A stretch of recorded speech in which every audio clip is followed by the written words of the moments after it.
Welcome to another NEBA Spotlight. I'm so happy to present Jeffrey. Jeffrey, tell us about you. Tell us about your business. Good morning, everyone. My name is Jeffrey, and I'm with Victory 4PL. We are a fourth-party logistics organization that helps companies re-engineer and optimize their supply chains and make it healthier. And I want to talk to you today about one of the biggest mistakes that people are making about their supply chain. And right now, you can see on my screen here a thing from Classic Search. This is was called a class for a shipment. So different products get different types of classifications. In this particular case, this is something that happened with a customer of ours. They were shipping under this code, which is 133300. This was just miscellaneous machine parts. Doesn't seem bad. They're shipping out miscellaneous parts. You would think it would be good. But they have four different classes that they can ship this at. Now, class is a breakdown of basically how much weight per space is being taken up in a truck. So they're going to look at the height, the weight, the width of the pallet. They're going to weigh it and they want to know all the dimensions. And based on that, it's going to tell you should you ship at class 250, 125, 85, or 65, just for this kind of thing. So if you know your game, you know that every different type of shipment, you need to be measuring everything about your pallet, getting your length, your width, your depth, and the weight, so you can accurately get what the class might be. Doesn't seem that hard.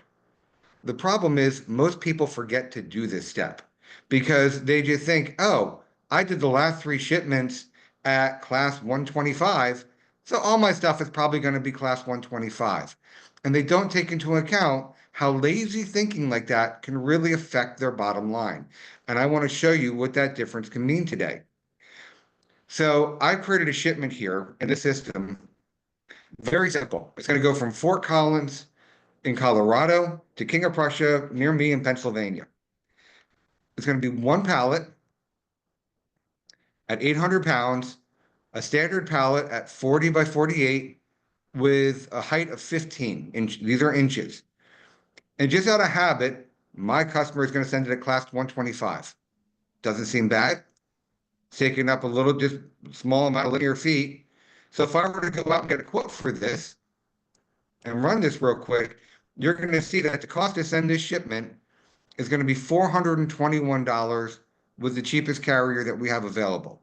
And you see there are multiple ways to send this, and you'll even see a carrier name here multiple times. Well, this is a standard. This is, hey, if I want it there by 5 o'clock, or I want it there by noon, different options from the carrier, and the pricing goes up. But you can see here it's $421. Seems pretty good for that shipping price. Well, when this client came to us and we started working with them, we did a review of their NMFC. And we found out that they were shipping lawnmower parts, not just miscellaneous parts, but lawnmower parts. So, knowing what they had over here, we went out and we just did a quick search on here and said, lawnmower parts, lawnmower, and searched it. But when we did this, we found out that they're using the completely wrong national code for what they should be shipping. And not only that, it's not density based. So now they no longer have to think about the class they're shipping. Everything that they ship is going to go at class 70. So let me show you what happens to this shipment, this same exact shipment, which by the way, I can have set up for them all ready to go in their product list and show them how they can calculate their density. But just by changing this from class 175 to class 70, that $421 shipment, when we run the quote, is going to magically drop to $330. Wow. Now, for just one shipment, that saved them close to $90. And I'm stopping my share here because I want you to think about that. $90, nearly $100. Now, that's one shipment. What if they're sending that out to 10 customers a week? That's $900 a week. Let's round it up to 1,000. That's $52,000 $50,000 a year, between 5,000, 50,000 and 52,000 a year in overpayment. And let me tell you something about carriers. If your class is too high, they're not generally going to say, oh, you're overpaying. Let me reduce your rate. But I will tell you, if you charge a shipped out at class 70 and it was really 125, not only are they going to jump your class, but they're also going to charge you extra for the inspection on top of the extra freight cost. Knowing what you're shipping and doing a proper NMFC calculation is imperative for the shipper so they can actually get a hold of what they're shipping and what their bottom line is going to be every year.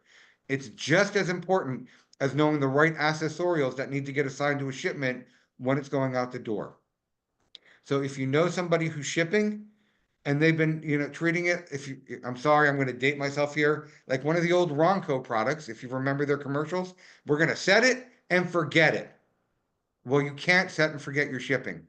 Because here's a couple things. That NMFC, that may not be there next year. I've had multiple customers that we do these reviews for them on a regular basis because classes change. NMFCs get retired. Categories get combined because the mentality changes. And the carriers are looking to maximize the output per square foot on their truck. So if you're shipping potato chips, you're going to be shipping at a much higher class than the person who's shipping at automotive parts because you're paying for the air that you're taking in that bag of the potato chips. So we'd love to speak with those companies, mainly in manufacturing, distribution, and retail. Make sure they're not doing something like saying, oh, well, it's a miscellaneous part because I really don't have a way to show what I really am or don't know how to do the search. Let us fix those problems for them. That's why we're the supply chain experts, so they don't have to be. And thank you again for your time. Again, my name is Jeffrey with Victory 4PL. Great job, Jeffrey. What's the best way for someone to reach out to you if they want more information? Come right to our website at www.victory4pl.com. And while they're there, they can also take our Grade Your Supply Chain test, or they can reach me through LinkedIn or directly at 484-763-2105. Thank you, Jeffrey.